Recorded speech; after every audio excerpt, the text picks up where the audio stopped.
The galaxy's most powerful species met humans. Everything changed after that. Part 1. The Unworthy World. The Vathari had ruled the galaxy for 40,000 years, and in all that time, nothing had ever surprised them. They were, by every measure that mattered, the most powerful species in existence. Their bodies stood 9 feet tall, wrapped in skin that shimmered like liquid metal over bones made of living crystal. They could speak to each other with their minds. They could bend gravity with a thought. They lived for 12,000 years, and in those long lives, they had built an empire that stretched across 1,000,000 star systems. They called it the Dominion, and every species that had ever risen to intelligence in the galaxy had eventually knelt before it. No one fought the Vathari. No one refused them. The idea itself was laughable, like an insect refusing the boot. High Sovereign Kale Theris stood on the bridge of his flagship, the Eternal Silence, and stared at the star map with old, bored eyes. He was 9,000 years old. He had conquered more worlds than he could remember. He had fought wars that younger species now studied as ancient history. And now, the Dominion had sent him on a survey mission to the far edge of the Orion Spur, a region so empty and forgotten that it had never even been given a proper name. It was an insult disguised as an assignment, and he knew it. The High Council wanted him out of the way while they debated policy changes he disagreed with. So here he was, drifting through the void with 200 warships, scanning dead rocks and empty systems. "Sovereign," said Lyrathan, his chief science advisor, stepping forward. She was young by Vathari standards, barely 2,000 years old, and she still had the annoying habit of finding things interesting. "We are picking up signals from the third planet of this yellow star system. Electromagnetic transmissions. Primitive, but structured." Kale Theris did not look up. "Classification? Unknown species, pre-galactic. They appear to have basic spaceflight capability, but nothing beyond their own star system. Run the species potential index." Lyrathan touched the console with long crystal fingers. Numbers flowed across the screen. When the result appeared, she paused. 0.03, she said quietly. Kale Theris almost smiled. The lowest score he had ever seen was 0.4. A species of blind cave dwellers on a frozen moon who had somehow invented radio. 0.03 was barely above an animal. "Catalog them and move on," he said. "Sovereign, with respect, I would like to observe them more closely." "Why?" Lyrathan hesitated. She pulled up the electromagnetic signals on the main display. Images filled the screen. The creatures were small and soft, standing on 2 legs with thin skin over fragile bones. They had no natural armor, no claws worth mentioning, no telepathy, no gravitational manipulation, no biological weapons of any kind. Their brains ran on slow electrochemical signals. They breathed a specific mixture of gases and would die within minutes without it.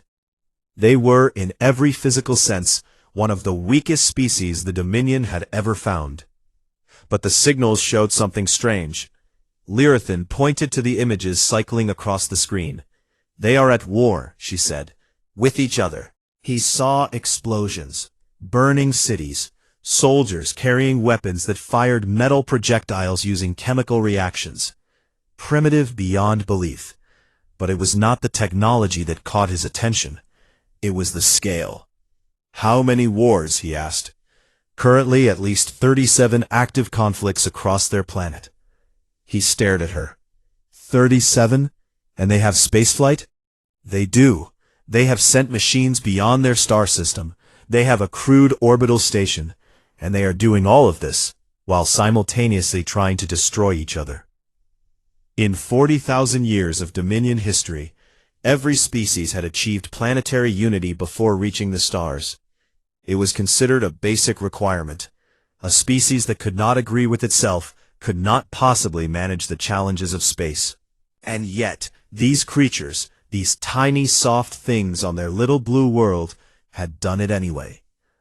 Kale Theris felt the faintest flicker of curiosity, and he hated it. "Send a contact delegation," he said.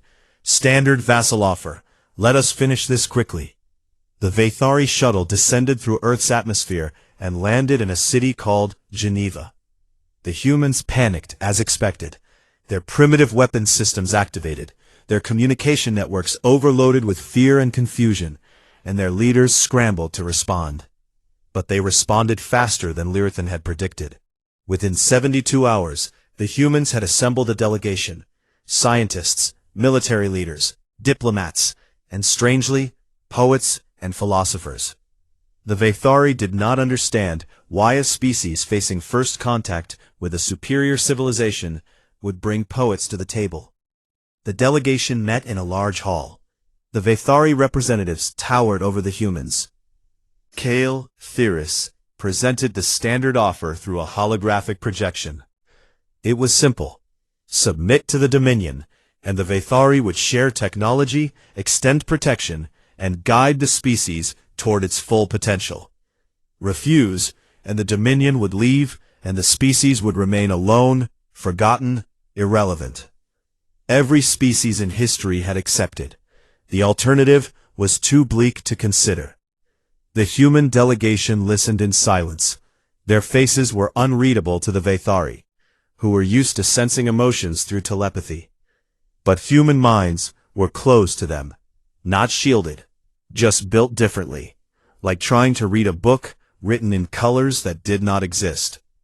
When the presentation ended, an old woman stood. Her name was Dr. Amara Osei. She was 62 years old, which meant she had already lived most of her life. She had been a refugee as a child, had lost her family to one of those 37 wars, and had spent her career learning languages because she believed that understanding was the only real weapon worth carrying. She looked up at the Vathari projection. She was calm. "You have made this offer to many species before us," she said. It was not a question. "Thousands," the Vathari delegate confirmed. "And how many have refused?" "None." Dr. Osei nodded slowly. Then she asked the question that no species had ever asked. "What happens to species that say no?" There was silence. The Vathari delegate looked uncertain for the first time. Kale Theris, watching from orbit, leaned forward slightly. "No species has ever said no," the delegate repeated. "That was not my question," said Dr. Osei.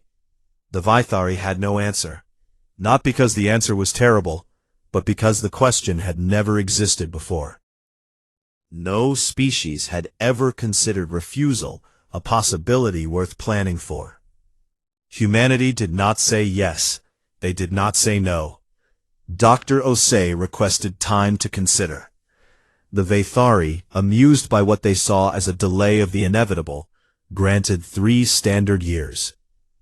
As the Vathari fleet left Earth's orbit, Lyrithan sat alone in her quarters, reviewing human transmissions. She watched a woman lift a vehicle off her trapped child with her bare hands. She watched a man with no legs run a race. She watched a species that had split the atom, used it as a weapon against itself, and then chose never to use it that way again. She opened her species assessment file and added a classification that no Vathari scientist had used in 11,000 years. Unresolved threat potential. She stared at the words for a long time. Then she locked the file and tried to sleep. H1. The galaxy's most powerful species met humans. Everything changed after that. H2. Part 2. The Doctrine of Defiance. The day the Vathari left Earth, the arguments began, and they never really stopped. Every government on the planet had an opinion. Some wanted to accept the offer. Submission meant survival, they argued. It meant technology, medicine, protection. Humanity would lose its independence, but it would gain the stars. Others refused on principle. They had not spent 10,000 years clawing their way out of caves and across oceans and into space, just to kneel before the first alien that showed up with a better engine. The debates raged in every capital. every parliament, every living room.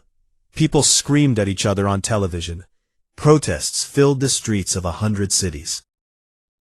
For 3 weeks, it looked like humanity would tear itself apart before the Vathari even came back. Then something happened that no political scientist had predicted. The arguments stopped being about whether to submit and started being about how to resist. It was not a decision that anyone made. It was more like a tide. Slowly, stubbornly, the human species turned its collective head toward the stars and said the same thing in 1,000 different languages. No. The Terran Coordination Council formed within 2 months. It was not a government. Humans could not agree on a single government even now, and nobody pretended otherwise. It was more like a war room crossed with a science fair, held together by shared purpose and constant shouting. Representatives from every nation sat in a converted aircraft hangar in Geneva, and they did the thing that humans had always done best when their backs were against the wall. They got to work. The Vathari had left behind small traces of their technology during first contact, a datapad that a diplomat had set down and forgotten, residue from the shuttle's exhaust, a medical scanner that had been used to study the human delegates. It was not much. It was like trying to understand a nuclear reactor by looking at a light bulb. But human scientists did not need to understand Vathari technology completely. They just needed to understand it enough to steal the useful parts. Dr. Yuki Tanaka, a physicist from Osaka, led the reverse engineering team. She was 34 years old, which meant that by the time the Vathari returned, she would be 37. In Vathari terms, she would not have aged at all. But she worked as if every second mattered, because for humans, every second did. Her team figured out the basic principles of gravitational manipulation within 6 months. They could not replicate it. The Vathari method required biological organs that humans did not have. So, they cheated. They built a machine that did the same thing using brute force, electromagnetic fields, and a power source that was technically a controlled nuclear explosion happening continuously inside a magnetic bottle. It was ugly. It was dangerous. One of the prototypes exploded and destroyed an entire testing facility in the Nevada desert. But the second prototype worked, and it was faster than the Vathari equivalent. When Tanaka reported this to the council, an old engineer in the back of the room laughed and said, "That is the most human thing I have ever heard. We do not know how they do it, so we did it wrong, and it worked better." Across the planet, shipyards that had built aircraft carriers and cargo vessels were converted to build spacecraft. The designs were crude by galactic standards. They looked like someone had welded together a submarine, a fighter jet, and a power plant, and then added more weapons, because someone had. The ships were not elegant. They were not beautiful. They were built by a species that had been making tools out of rocks 200,000 years ago and had never really stopped. Every ship that rolled out of the yards was a monument to human stubbornness. A machine that worked not because it was well designed, but because the people who built it simply refused to let it fail. While the engineers built ships, Dr. Amara Osei was fighting a different kind of war. She had spent her career studying languages, and she understood something that the generals and scientists did not. Humanity could not defeat the Vathari alone. The numbers were too large, the technology gap too wide. Even with their new ships and weapons, humans would be fighting a civilization that had conquered thousands of species over 40,000 years. Military resistance alone would fail. But Osei had noticed something during first contact. The Vathari delegate who presented the vassal offer had used a specific word when describing the other species in the Dominion. The word translated roughly as the guided ones, not allies, not partners, not citizens, the guided ones.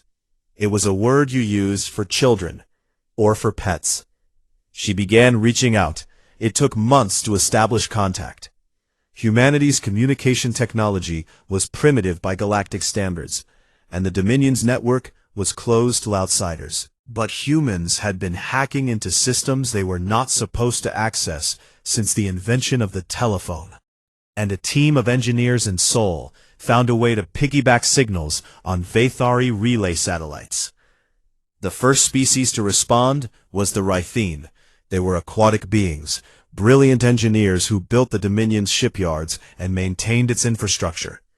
They had been under Vathari rule for 8,000 years. Their homeworld, a water planet of vast oceans and floating cities, had been restructured to serve Dominion industrial needs. Half their oceans were now shipbuilding facilities. The Rhythene ambassador who answered Osei's call was cautious. "Why are you contacting us?" she asked. "Your species has been classified as insignificant." "We have been classified as many things," Osei replied. "We find that classifications can change." She did not ask the Rhythene to rebel. She did not ask for military aid. She asked a single question that she would repeat to every species she contacted over the next 2 years. "What would you build if you were free?" The Rhythene ambassador went silent for a long time. When she spoke again, her voice was different, softer, younger somehow, as if Osei had found a door that had been locked for 8,000 years and pushed it open with 5 words. One by one, Osei contacted other vassal species, the Dorshai, insectoid hive builders who constructed the Dominion cities, the Malthari, ancient silicon-based philosophers who served as the Dominion's record keepers, a dozen others, each conquered, each obedient, each carrying a quiet anger that had never had a name before. Osei gave it a name. She called it Hope. Back on the Vathari capital world, Kael'Thyrus received routine reports on the human situation and dismissed them without reading. A 0.03 species building crude warships in a forgotten corner of the galaxy was not worth his attention. He had real problems to manage. Border disputes with species that actually mattered. Resource allocation across 1 million systems. The tedious politics of an empire that had grown so large it sometimes forgot what its edges looked like. But Lyrathon read the reports. She read every single one, and she noticed something that the intelligence analysts missed because they were not looking for it. The humans were not just building weapons. They were building relationships. She tried to bring this to the Council's attention. She was told, politely, to focus on her actual duties.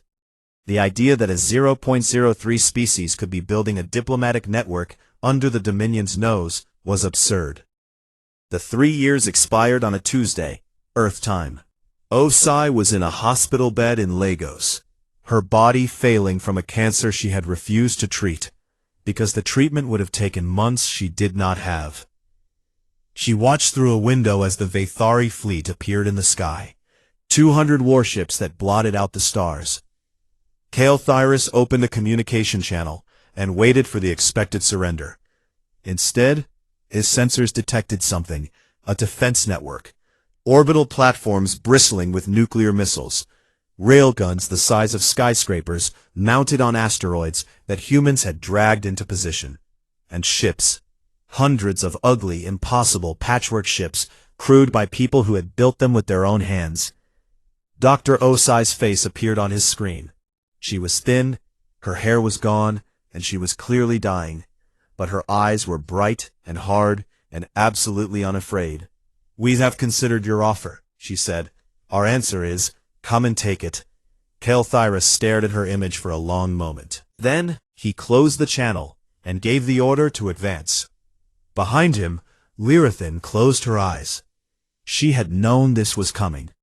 She had hoped she was wrong. She was not wrong. The galaxy's most powerful species met humans. Everything changed after that. Part 3. The Impossible War. The Vathari battle simulations predicted that the war would last 6 hours. In 6 hours, every human ship would be destroyed, every orbital platform silenced, and every weapon on the planet's surface neutralized. The simulations had been run 400 times with different variables, and the result was always the same. Total Vathari victory. Zero uncertainty. The simulations were wrong. The first hour went exactly as predicted. Kael'thyrus sent his fleet forward in standard conquest formation, a crescent of warships that closed around the Sol system like a fist. Vathari weapons fired dark energy lances that could crack a moon in half. Their ships were protected by gravitational distortion shields that bent space itself around them, making them nearly untouchable. Human ships burned. The defense platforms were smashed. Nuclear missiles launched by the hundreds, and the Vathari point defense system swatted them down like insects. In 60 minutes, humanity lost a third of its fleet and accomplished almost nothing. Kael'thyrus watched the destruction from his command throne and felt nothing. He had done this 1,000 times. The pattern was always the same: resistance, followed by despair, followed by surrender. He expected the white flag within the hour. It did not come. In the second hour, something changed. The surviving human ships stopped fighting like a navy and started fighting like wolves. Small groups of 3 or 4 ships would hide behind asteroids, behind planetary bodies, behind the wreckage of their own destroyed vessels. They would wait until a Vathari warship passed close, and then they would attack from every direction at once. Their weapons could barely scratch Vathari shields, but they were not aiming at the shields. They were aiming at the sensor arrays, the communication dishes, the exposed engine housings. They were fighting dirty, targeting eyes and ears instead of armor. A Vathari captain reported the loss of his forward sensors after a group of human fighters had flown so close to his hull that his weapons could not angle down far enough to hit them. They had attached explosive charges to his ship manually. Humans in spacesuits, floating in the vacuum, had placed bombs on his ship with their own hands. The captain was confused. "They are dying in enormous numbers," he told Kael'thyrus. "But they keep coming. I destroyed 6 of their ships, and 12 more appeared. Where are they getting them?" They were building them.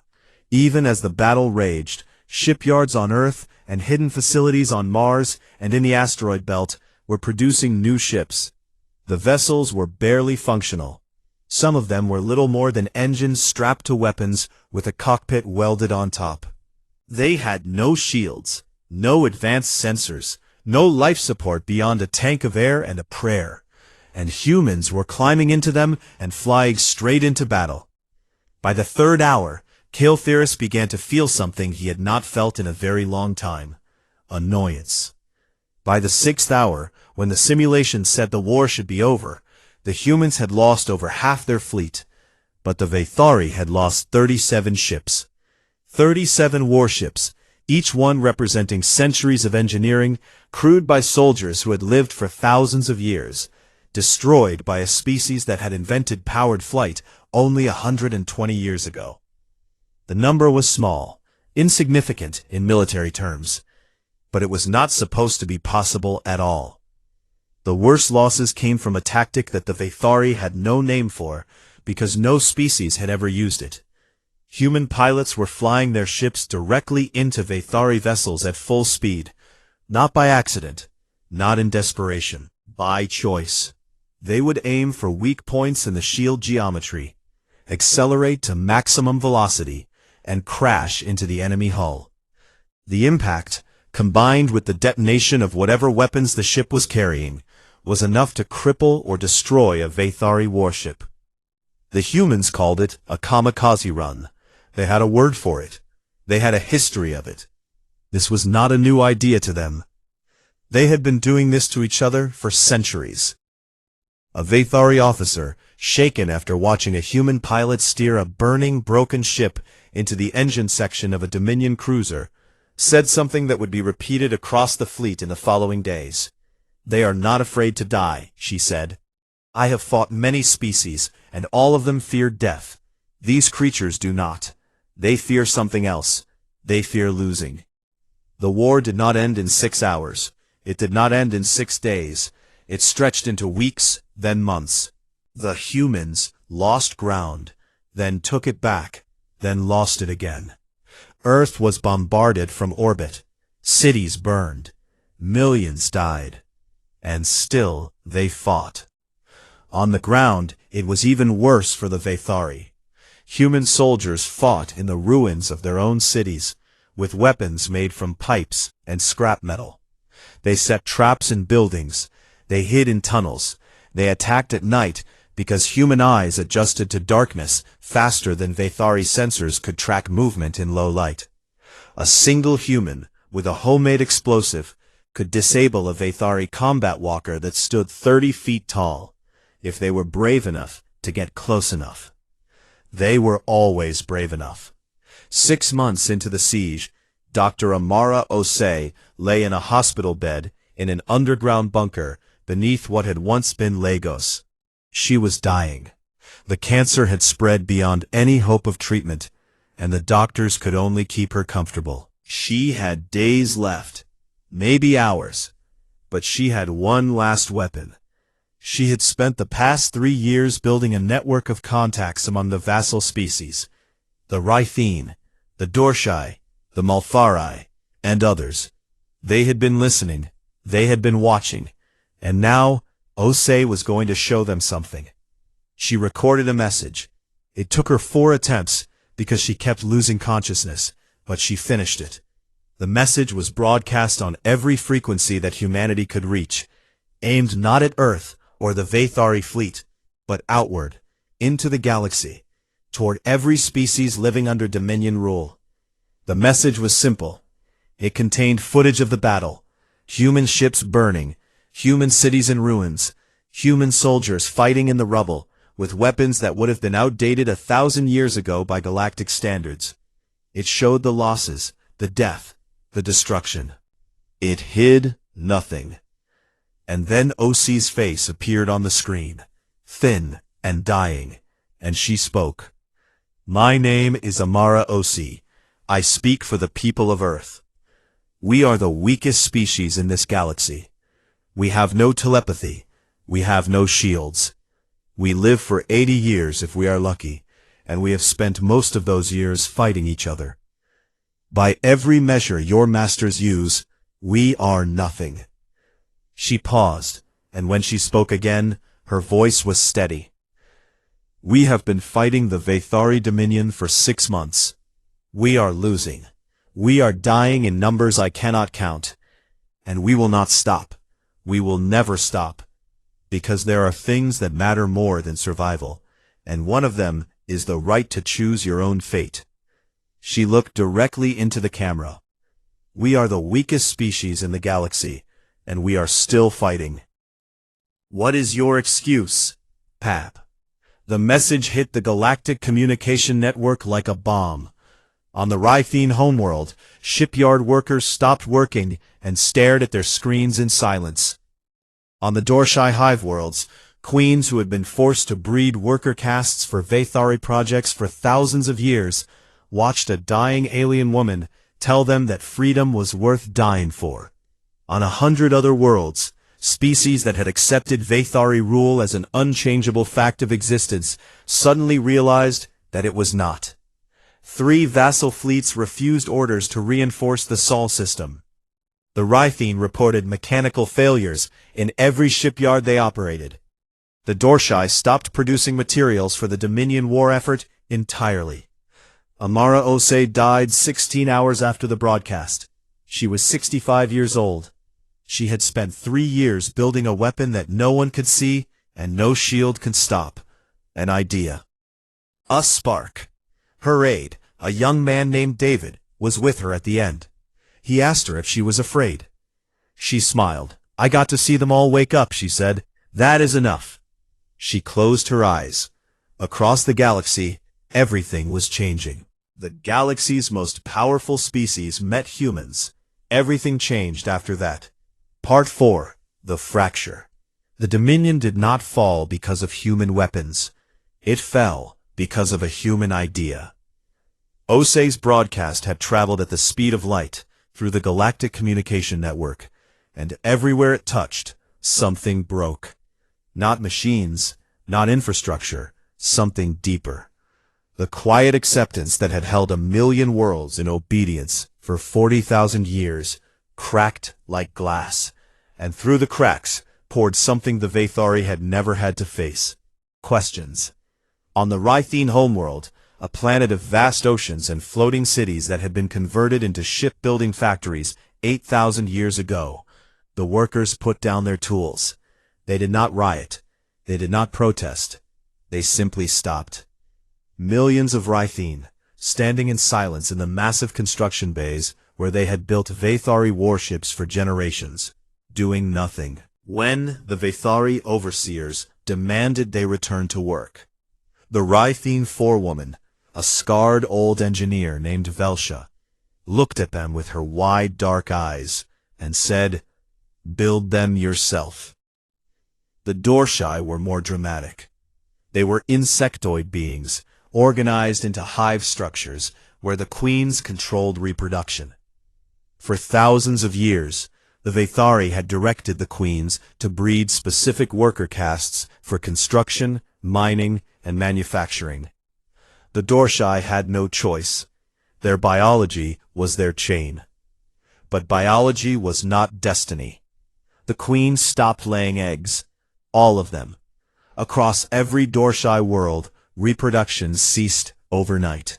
When the Vaethari demanded an explanation, the Dorshai High Queen responded with a single sentence that would be remembered for centuries. "We will not birth our children into slavery." The Dorshai industrial network, which produced nearly a third of the Dominion's manufactured goods, ground to a halt within weeks. And then the Malthari acted. The Malthari were the oldest vassal species in the Dominion, silicon-based beings who thought in geological time and measured their lives in millennia. They had served as the Dominion's archivists and record-keepers since their conquest 12,000 years ago. They were quiet, patient, and seemingly harmless. The Vaethari considered them the most obedient of all their subjects. They were wrong. For 12,000 years, the Malthari had been keeping records. Not just the official records the Vaethari wanted kept. Secret records. A complete, unedited history of every species the Dominion had conquered, exploited, absorbed, or erased. Every broken promise. Every forced relocation. Every culture that had been slowly ground into dust under the weight of Vaethari superiority. The Malthari had recorded it all with the patience of mountains. They released it all at once. The Malthari Archive, as it came to be called, was the largest document in galactic history. It spread across the network in hours, and its contents were devastating. The galaxy learned the truth. The Vaethari had not simply conquered and guided lesser species. They had systematically dismantled entire civilizations. Species that refused the vassal offer were not left alone, as the Vaethari claimed. They were quietly surrounded, their resources depleted, their development stunted, until they either submitted or died. At least 47 known species had been driven to extinction through deliberate Vaethari policy. The archive changed everything. Species that had been uncertain about rebellion now had proof that the Dominion was not the benevolent empire it claimed to be. The fence-sitters fell, and they fell hard, and they fell against the Vaethari. Kale Theris was recalled from the Sol system to deal with the crisis. He left a holding fleet around Earth, but the siege was effectively over. He had bigger problems now. The Dominion was fracturing, and he needed to hold it together. On Earth, a new leader emerged from the ashes. Admiral Joaquin Reyes had been a naval officer before the invasion. He had commanded a carrier group in the Pacific. When the Vaethari came, he had transferred to the Space Fleet and fought in the Battle of Sol from the bridge of a converted cargo hauler armed with nuclear missiles and railguns. He had lost his wife and 2 daughters in the bombardment of Manila. He did not talk about it. He did not need to. Everyone who served under him could see it in his eyes, a cold, steady fire that burned without flickering. He was not angry. He was beyond anger. He had reached the place where grief becomes purpose, and purpose becomes steel. Reyes did not celebrate when the Vathari withdrew. He knew they would be back. Instead, he did something that no human military leader had ever done. He opened Earth's shipyards to alien species. The first Rythene engineers arrived within months, smuggled out of Dominion space on human freighters running with falsified transponder codes. They walked through the human shipyards and stopped in their tracks. The ships they saw should not have worked. The engineering was wrong by every standard the Rythene had been taught. Power systems were overloaded, structural supports were improvised, and half the components had been adapted from machines that were never meant to fly. A Rythene master builder named Tessic watched a human mechanic repair a critical engine coupling using a welding torch, a wrench, and what appeared to be adhesive tape. The repair held. Tessic stared at it for a long time, and then said, "This is either genius or insanity, and I do not believe there is a difference with your species." The alliance grew. Rythene engineers redesigned human ships, keeping the aggressive, improvised spirit, but adding structural integrity and proper shielding. Door-shy builders, their queens now laying eggs again for their own purposes, sent construction materials. Malthari intelligence operatives provided real-time data on Vathari fleet movements. It was messy. The Rythene found humans reckless. The humans found the Rythene too cautious. The door-shy communicated through pheromone signals that made humans sneeze. The Malthari spoke so slowly that entire meetings would pass before they finished a sentence. But they built something together. A fleet, a coalition, an idea made real in metal and fire. Meanwhile, in the Dominion capital, Kael'Thyrus stood before the High Council and demanded total war. He wanted Earth destroyed, not conquered, destroyed, reduced to rubble, as a warning to every species that dared to challenge Vathari authority. Lyrathan opposed him. She stood in the Great Chamber, surrounded by the oldest and most powerful beings in the galaxy, and she said what no Vathari had said in 40,000 years of unquestioned rule. "We are wrong." The chamber went silent. Kael'Thyrus stared at her as if she had spoken in a foreign language. "We have ruled through power," Lyrathan continued, "and power has made us blind. These humans, this tiny species with their tiny lives, they have shown the galaxy something we forgot. That strength is not the same as worth. That obedience is not the same as loyalty. That ruling through fear is not ruling at all." She proposed reform, a restructuring of the Dominion into a cooperative body where species had equal voice, where conquest was replaced by partnership, where the Vathari led not because they were the strongest, but because they had earned the right. Kael'Thyrus called her a traitor. The council split down the middle. For the first time in 40,000 years, the Vathari could not agree. Kael'Thyrus left the capital with his loyalist fleet, 300 warships crewed by soldiers who believed in the old ways, in dominion and power, and the natural order of the strong ruling the weak.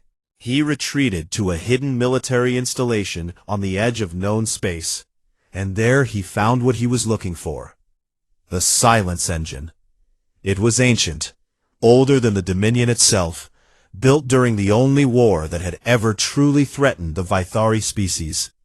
It was a weapon that unraveled matter at the deepest level, breaking apart the fundamental forces that held atoms together. It could erase a star system. It had been used once, 38,000 years ago, and the dead zone it left behind was still visible on star maps, a patch of absolute nothing, where dozens of worlds had once existed. Kael'Thyrus activated the ancient systems and set course for Sol. Lyrathan, now leading the reformist faction as interim sovereign, received intelligence of his plan within hours. She sent a warning to Earth on the fastest channel available. Admiral Reyes read the report in his office in the rebuilt Geneva Command Center. He was alone. He read it twice. Then he set it down and stared at the wall for a long time. A weapon that could erase the solar system, every ship, Every city, every person, everything humanity had built, everything they had fought for, gone in an instant. He picked up his communicator and called the fleet. "He is coming to us," Reyes said, "so we go to him." The galaxy's most powerful species met humans. Everything changed after that. Part 5. Everything changed. The two fleets met in the Valar Expanse, a vast nebula near the center of the galaxy, where clouds of ionized gas glowed in colors that human eyes had no names for. It was a place of terrible beauty, and it was about to become a graveyard. Kale Thyrus brought 500 Vathari warships. Each one was a masterpiece of engineering, powered by controlled gravitational singularities, shielded by fields that bent the fabric of space, armed with weapons that could shatter worlds.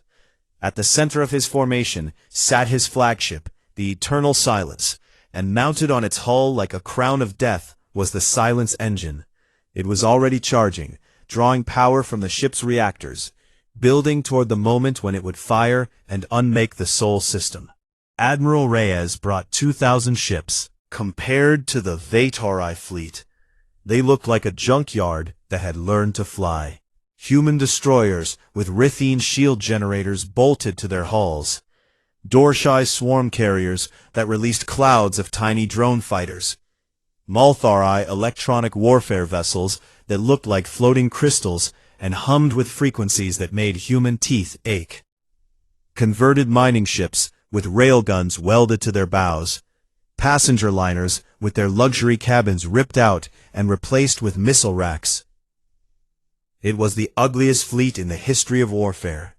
It was also the most diverse. 17 different species flew together under a unified command structure that had been designed by committee, argued over for weeks, and finalized roughly 6 hours before departure. Kale Thyrus opened a broadcast channel. His voice carried across the void with the weight of 9,000 years of authority. "You follow the weakest species in the galaxy into battle against the strongest. This is not courage. This is extinction," Reyes answered. He was standing on the bridge of his flagship, a converted heavy cruiser named the Osei. He had named it himself. "Maybe," he said, "but it is our choice." The battle began. Vathari weapons tore through the Coalition fleet like fire through paper. Dark energy lances punched through ships and left them spinning in pieces. Gravitational pulses crushed vessels like tin cans. In the first 10 minutes, the Coalition lost 100 ships. But the Coalition had learned from the Battle of Sol. They did not fight like a single force. They fought like an ecosystem. Rithine ships flooded the battlefield with bioluminescent interference, clouds of glowing particles that blinded Vathari sensors and turned their precision targeting into guesswork. Dorshai swarm fighters, each no larger than a human car, launched by the thousands, and overwhelmed Vathari point defense systems with sheer numbers. They could not damage the warships, but they could distract them. And in battle, a moment of distraction was worth a fleet. Malthari vessels struck at the Vathari communication network, inserting false signals, scrambling orders, turning the precisely coordinated Vathari fleet into a collection of individual ships fighting their own separate battles. The Vathari had never needed to plan for electronic warfare, because no species had ever been clever enough to attempt it. And the humans did what humans always did, the thing that nobody expected. Reyes had studied the Valar Expanse before arriving. The nebula's ionized gases played havoc with advanced sensors. Vathari technology, which relied on gravitational field detection, was partially blinded by the charged particles. But simpler systems, older systems, were unaffected. He had ordered a squadron of 20 human ships to strip out every advanced system on board. No shields, no targeting computers, no electronic navigation, nothing that the nebula could interfere with. The crews sealed themselves in radiation suits, bolted steel plates over the windows, and navigated using visual observation and manual calculation. They were flying the way humans had sailed oceans 1,000 years ago, by the stars and by instinct. These 20 ships slipped into the nebula while the battle raged outside. The ionized gas tore at their hulls and fried every exposed wire, but the ships had no exposed wires left. They were little more than engines, weapons, and human willpower. They moved through the glowing clouds like ghosts, invisible to every sensor in both fleets. They emerged behind the eternal silence. The 20 ships fired everything they had directly into the silence engine's charging array. Nuclear warheads, railgun slugs, and improvised explosive projectiles slammed into the ancient weapon at close range. The engine's outer housing cracked. Energy bled from the breach in blinding arcs that vaporized 3 of the human ships instantly. But the engine was not destroyed. It was damaged, unstable, and its charging cycle had been disrupted. But Kael'Thyrus's engineers were already rerouting power. They would have it operational again within minutes. Reyes saw the damage reports and understood. The attack had bought them time, but not victory. The engine would fire. There was only one way to stop it permanently. Someone had to fly a ship into the engine's core and detonate it from inside. The resulting feedback loop would tear the weapon apart. It would also destroy everything within 1,000 kilometers. He reached for his communicator to give the order. He would do it himself. Before he could speak, his communication board lit up. Not one signal. Hundreds. Humans, Rifine, Dorshai, Malthari, and species he had barely met flooding the channel, each one asking to be the one to make the run. A young Vithari voice cut through the noise. Her name was Syrath. She was barely 200 years old, a child by her species standards. A junior officer in Lirathan's reformist fleet that had joined the coalition only days ago. She had watched the battle from the edges, forbidden to engage by her commanders, torn between her loyalty to her species and her belief that the old ways were wrong. She was not torn anymore. "This weapon is ours," she said, and her voice was calm and clear. "The shame belongs to the Vithari. Let me end it." Reyes hesitated for only a moment. He understood what she was offering, not just her life, but something larger. A Vithari destroying a Vithari weapon to save the species that the Vithari had tried to erase. It was an act that would echo across history. It would mean something that no human sacrifice could mean. "Go," he said. Syrath's ship was small and fast. She dove through the battle, past burning wrecks and flashing weapons, straight toward the eternal silence. Kael'Thyrus saw her coming. He recognized the ship's signature as Vethari. For a moment, he did not understand. A Vethari ship, flying toward him, not answering hails. Then he understood, and for the first time in 9,000 years, the most powerful warlord in galactic history felt something that broke through his armor of certainty and pride. He felt small. Syrath's ship hit the silence engine's core at full speed. The detonation was not an explosion. It was an unraveling. The engine turned on itself, its own terrible energy folding inward, consuming the weapon, the flagship, and a quarter of the Vethari loyalist fleet in a sphere of silent white light that expanded and then collapsed, leaving nothing behind. Not even debris, not even atoms. Kael'Thyrus died in that light. He had lived 9,000 years and conquered 1,000 worlds, and in the end, he was unmade by the choice of a child who believed in something he could not understand. The remaining Vethari loyalist fleet surrendered within the hour. The war was over. 6 months later, Lirathan traveled to Earth. She walked through the streets of Geneva, rebuilt from the rubble of the bombardment, and she looked at the humans moving around her.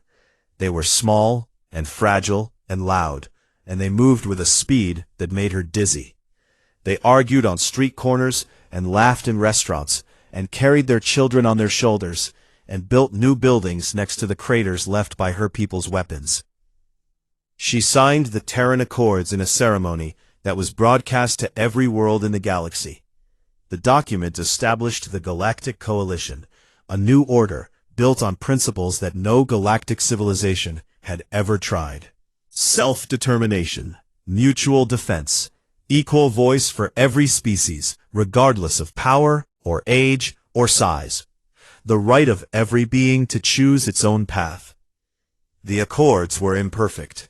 They were full of compromises and arguments and clauses that contradicted each other. They had taken months to negotiate and would take decades to implement. A Malthari philosopher who reviewed the document called it the most beautifully flawed agreement in the history of civilization. After the ceremony, Lyrathon stood on a balcony with Admiral Reyes, looking out over the city. The sun was setting, painting the sky in shades of orange and red. Below them, humans and aliens walked together through streets that had been burning less than a year ago. "Your species lives only 80 years, Lyrathon said quietly. "You will not see what this becomes. The coalition will take centuries to mature. You will never know if it succeeds.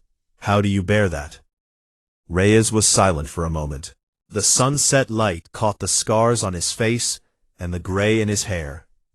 He was 47 years old. Half his life was behind him. "We do not build for ourselves," he said. "We never have. We build for the ones who come after." Lyrathon looked at him. She was 2,000 years old, and she had never understood anything less, or admired anything more.